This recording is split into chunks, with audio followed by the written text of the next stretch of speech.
The candidates making their final pitches, so how will it all end? Here to weigh in, Democratic Ohio State Senator Capri Cafaro and GOP strategist David Avella. Thank you both for joining us. The day is finally here. It is Election Day. We made it. I can't believe it. Yeah, so I want to ask both of you, what's going to happen? Easy question, right? Capri, sure. Start. What do you think is going to happen? Well, I really think that we're in a situation where we don't know what's going to happen, to be honest. I will tell you, this is the first time in 12 years that I'm not on the ballot myself because of term limits. I've never been so nervous in my life. I think that we need to look very closely at North Carolina. I believe North Carolina is actually going to be this year's Florida. I also think Florida is going to be this year's Florida. Both of those states are incredibly close. You have high Hispanic turnout in Florida. You have lower African-American turnout in North Carolina. Both states have United States Senate races. So those are the two, along with New Hampshire, Maine 2nd Congressional District, and I believe Nebraska, too, as well, are the ones to look at. And we've had some results already come in from Nebraska. David, what do you think? We've got 15, electoral votes in North Carolina, 29 in Florida. How do you think it's going to play out?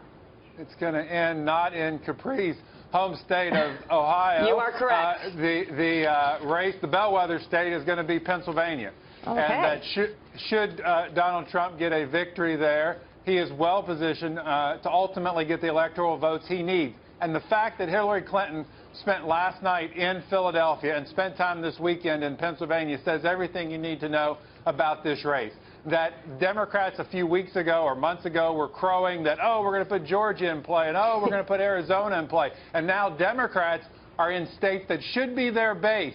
That ultimately Republicans now are the ones on the offense. And as you've seen in the last couple weeks, it's why the U.S. Senate races have all tightened and now favor Republicans in many of the most competitive U.S. Senate races. Yeah, 20 electoral votes in Pennsylvania. But I also want to ask you both about Michigan, because we had Donald Trump, Capri, in Michigan tonight, Grand Rapids. All the way, the last frontier, the last event for Donald Trump.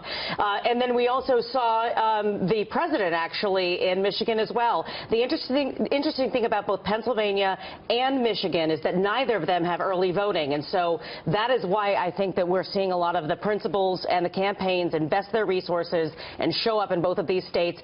Donald Trump is going to need to have a victory in one of these places, I think, to find his path to 270. Is it going to be a long night, David? What do you think? Long night, early night? It's going to be a long night, in part because there is record turnout occurring all across the country. As you look at these early vote numbers, we're going to have the highest popular vote and probably the closest popular vote that we've ever had. And it also means the impact of that is going to be that we're going to have a divided nation coming out of this. And we're going to need either one of them who win a unifying message to help bring the country together and do what needs to be done to create jobs and make America safer. Yeah, create jobs, #1 issue for most folks as they head to the ballot today on Election Day. And we will have all the results right here for you on Fox News, so stay with us throughout the day and the evening. Thank you both for joining us, Capri, David.